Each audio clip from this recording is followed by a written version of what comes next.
Hello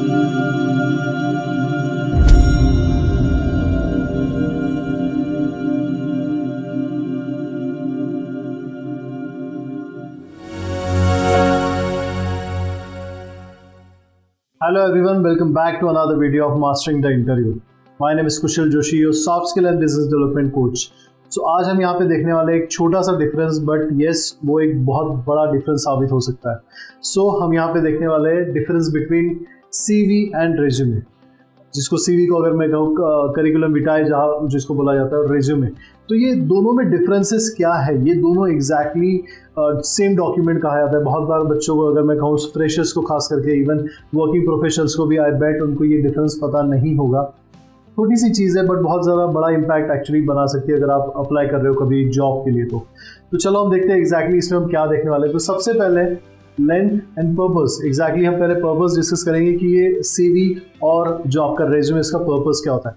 तो जो CV है वो कॉमनली यूज होता है एकेडमिक्स और रिसर्च में. मतलब अगर मैं कहूँ जो टीचर प्रोफाइल्स है या फिर जो ऑलरेडी रिसर्च कर चुके हैं, PhD हो चुका है, वो जो प्रोफाइल्स है वो CV यूज़ करते हैं, क्योंकि डॉक्यूमेंट जो है वो बड़ा होता है, लॉन्गर एंड मोर डिटेल्ड होता है. इसमें सारी चीज़ें वो प्रोजेक्ट्स के बारे में वगैरह डिस्कस या फिर ऐड करते हैं, वहाँ पे डिटेल्स ऐड करते हैं, वो हम आगे डिस्कस करेंगे. एंड ये रेज्यूमे क्या होता है? तो वो होता है एक जॉब एप्लीकेशन अप्लाई करने के लिए एक छोटा सा डॉक्यूमेंट, और ये शॉर्ट एंड क्रिस्प रहेगा, जिसके बारे में ऑलरेडी डिस्कस कर चुका हूँ. इसका डिफरेंस क्यों पता होना चाहिए? क्योंकि I know we are actually targeting audience जहाँ पे कैसा है कि हमारे पास बहुत सारे, अगर मैं कहूँ, बच्चे आते हैं एडटेक इंडस्ट्री में अप्लाई कर रहे हैं, BFSI में कर रहे हैं. तो एजुकेशन में जब आप अप्लाई कर रहे हो, तो आप जब मेल वगैरह करते हो तो आपको CV ये वर्ड यूज़ करना है, करिकुलम विटा यूज़ करना है. या फिर आप अगर नॉर्मली कोई अदर इंडस्ट्रीज में अप्लाई करें तो वहाँ रेज्यूमे यूज़ करना है. तो अगर आप टीचर हो तो ये आपको CV वहाँ मेंशन करना है, अगर आप जब भी जॉब अप्लाई कर रहे हो. तो ये एक छोटा सा डिफरेंस मैंने यहाँ पे बताया, बट हम इसको डिटेल में एग्जैक्ट जानेंगे ये होता क्या है. सो CV जो है वो लॉन्गर एंड मोर डिटेल होता है. जैसे मैंने कहा कि जो रिसर्च करने वाला, अगर कोई पर्टिकुलर पर्सन है या फिर टीचर है, तो वो अपने प्रोजेक्ट्स के बारे में, अपने रिसर्च के बारे में, उनकी फाइंडिंग्स वगैरह, और वो 4 से 6 साल की ड्यूरेशन की होती है, तो उस तरीके से वो मेंशन करते हैं. एंड ये मल्टीपल पेजेस का पूरा अगर जो डॉक्यूमेंट है वो हो सकता है. सो करिकुलम विटाई जो है वो अराउंड, मैं अगर सजेस्ट करूँ, मिनिमम 3 से 4 पेज का तो होता ही है. अगर आप कोई टीचर प्रोफाइल में, तो आपके लिए डॉक्यूमेंट सही रहेगा.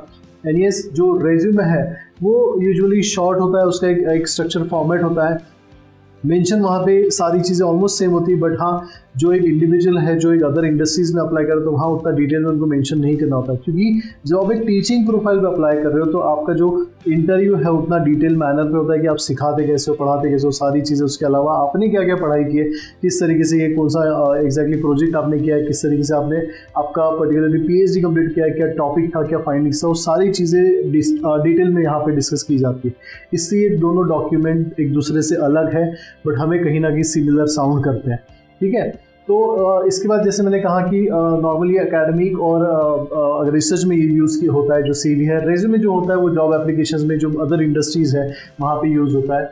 एंड यस, इसके बाद हम देखेंगे कि कंटेंट क्या क्या रहता है रेज्यूमे और CV में. तो पहले हम डिस्कस करेंगे कि CV में, तो जैसे मैंने कहा कि एजुकेशन बैकग्राउंड वहाँ पे है, वो वहाँ पे मेंशन रहेगा. एजुकेशनल बैकग्राउंड तो वो तो रेज्यूमे में भी होता है. आप कहोगे कि रेज्यूमे में भी एजुकेशनल बैकग्राउंड होता है, बट हाँ, यहाँ पे कैसा है कि उन्होंने, उनका जो भी पढ़ा रहा है टीचर, उनका एग्जैक्टली बैकग्राउंड, उन्होंने कौन से कॉलेज से पढ़ाई की, किस तरीके से, क्या एग्जैक्टली उस टाइम पे उनका प्रोजेक्ट था, उस टाइम पे उन्होंने, क्योंकि BEd वगैरह के जो स्टूडेंट होते हैं वो ज़्यादातर टीचिंग जॉब के लिए जाते हैं, बट ये रिसर्च के लिए भी बहुत अलग अलग प्रोफाइल आती है, तो उनको वहाँ पे मेंशन करना होता है. यहाँ पे भी वो मेंशन रहेगा. ज़रूरी नहीं कि यहाँ पे मेंशन नहीं, यहाँ पे भी उनको एजुकेशन बैकग्राउंड मेंशन करना है. बट ये यहाँ पे फिर आता है एग्जैक्टली उनके सर्टिफिकेशंस, उन्होंने डिग्री कौन सी ली है, सर्टिफिकेशंस क्या किए, एंड जो मोस्ट इंपॉर्टेंट है उनके रिसर्च प्रोजेक्ट, जो उन्होंने रिसर्च की है, जो उन्होंने PhD की, उसका प्रोजेक्ट क्या था, उसकी फाइंडिंग्स वगैरह, सारी चीज़ें वहाँ उनको मेंशन करनी. अपार्ट फ्रॉम दैट, उन्होंने अगर कोई बुक वगैरह लिखी है, पब्लिकेशंस में उन्होंने कुछ हेल्प किया, तो पब्लिकेशंस का भी उनको मेंशन करना होता है.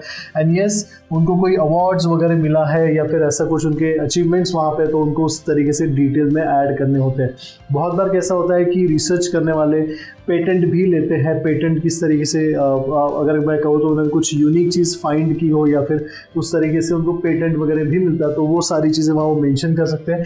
एंड यस, उस तरीके से उस पर्टिकुलर रिसर्च का एक अलग ही इम्पैक्ट निकलता है. दैट्स वाई उनको ये सारी चीज़ें उनके कंटेंट में सीवी में मेंशन करना होता है। एंड यस ऑफ कोर्स उनका एक्सपीरियंस, तो टीचिंग एक्सपीरियंस कितना है, किस तरीके से पढ़ा है, कहाँ पढ़ा है, वो सारी चीज़ें उनको डिटेल में मेंशन करनी होती है। कौन सा सब्जेक्ट्स में भी सब सब्जेक्ट्स अगर मैं कहूँ तो वो भी होते हैं, उसके अंदर जो कंटेंट है वो वहाँ पे मेंशन करना होता है, उनको डिटेल में डालनी होती है। इसके ये अगर मैं कहूँ तो 3 से 4 पेज का मिनिमम ये सीवी उनका बनता है। नाउ विल चेक रेज्यूमे में क्या होगा। रेज्यूमे में क्या होगा कि जो इंडिविजुअल है, जो जैसे हमारे जैसे आपके ऐसे जो बंदा है, वो अपना वर्क एक्सपीरियंस, स्किल्स एंड आपके अकॉम्प्लिशमेंट्स, अगर मैं कहूँ अचीवमेंट्स, वो सारी चीज़ें एज अ मेंशन करेगा। एंड बुलेट पॉइंट्स में वहाँ पे ज़्यादातर अगर मैं कहूँ तो क्वांटिफाई नहीं किया जाता, मतलब क्वालिटी और बुलेट पॉइंट्स में वहाँ पे मेंशन की जाती है। बहुत ज़्यादा चीज़ें डिटेल में नहीं लिखी जाती। अगर मैं कहूँ तो बुलेट पॉइंट्स में स्किल्स रहेगी, बुलेट पॉइंट्स में एक्सपीरियंस में उनका KRA क्या था वो रहेगा। तो उस तरीके से 1 पेज का खास करके अगर मैं कहूँ तो 1 पेज होना चाहिए बस, अगर आपका फ्रेशर और आप रेज्यूमे बना रहे हो तो। एंड यस मैक्सिमम और 2 पेज कर सकते हो अगर आपका वर्क एक्सपीरियंस या एक एक्सपीरियंस होल्डर हो तो इस तरीके से आपका कंटेंट है वो बहुत ज़्यादा इंपॉर्टेंट है, आपका कितना एग्जैक्टली आप कंटेंट रहेगा उसमें।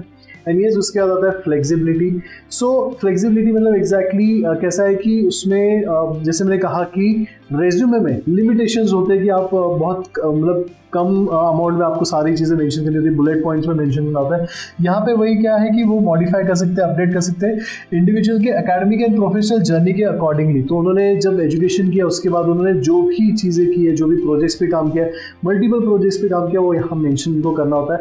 एंड यस वो ऐड ऑन होते जाता है। यहाँ पे कैसा है कि आपका एग्जैक्टली वर्किंग प्रोफेशनल अगर आप हो, अगर आपका एक्सपीरियंस है तो वही मॉडिफाई होगा। उसके अलावा अगर आप कोई साइड बाय साइड लर्निंग कर रहे हो कुछ कोर्सेज, तो वो 2 चीज़ ऐड हो सकती है। उसके अलावा आप जो आपका एजुकेशन वगैरह वो सेम रहेगा। यहाँ पे एजुकेशन ऐड होता है। यस लोग पढ़ाई PhD, डबल PhD बहुत बार ऐसे रिसर्च करते रहे तो वो चीज़ करते रहेंगे तो वो ऐड ऑन होते रहेगा। दैट्स वाई फ्लेक्सिबिलिटी के लिए मैंने यहाँ पे कहा कि ये चीज़ मैंने ऐड की थी। तो देखा जाए तो डिफरेंस ऐसा बड़ा कुछ नहीं है। CV एंड रेज्यूमे बहुत बार सबको कॉमनली एक गलती मतलब ये हो जाती है उनसे कि वो CV मेंशन करते हैं, क्योंकि मैंने भी खुद अपने स्टार्टिंग ऑफ द करियर में मैंने मेंशन किया हुआ कि this is my CV, but I was not from education background, मैं टीचर तभी नहीं था। बट ये अभी अगर मैं अप्लाई करूँ तो I can mention that CV, क्योंकि मैं भी कुछ प्रोजेक्ट्स पे सिखा रहा हूँ, कुछ प्रोजेक्ट्स कर रहा हूँ, तो वो सारी चीज़ें मैं मेंशन कर सकता हूँ। अगर वहीं पर अगर मैं कोई एक ऐसे कंपनी में जॉब के लिए जा रहा हूँ जहाँ पर मुझे एक सेल्स का या फिर अगर मैं कहूँ कि IT का जॉब लेना है, तो वहाँ पर मुझे रेज्यूमे मेंशन करना पड़ेगा। तो एक छोटा सा डिफरेंस है बट बहुत बड़ा इम्पैक्ट इसका हो सकता है। सो इसमें इतना ही था आज के लिए, एक छोटी सी इंफॉर्मेशन ही थी, इसी छोटा सा वीडियो है। So thank you so much for watching this video and yes if you want more videos like this, अगर आपको कुछ और देखना है कि ऐसे क्वेश्चंस आपको आ रहे हैं जिसका आंसर आप नहीं कर पा रहे तो आप मेंशन कर सकते हो। And yes thank you so much for watching this video. Have a nice day.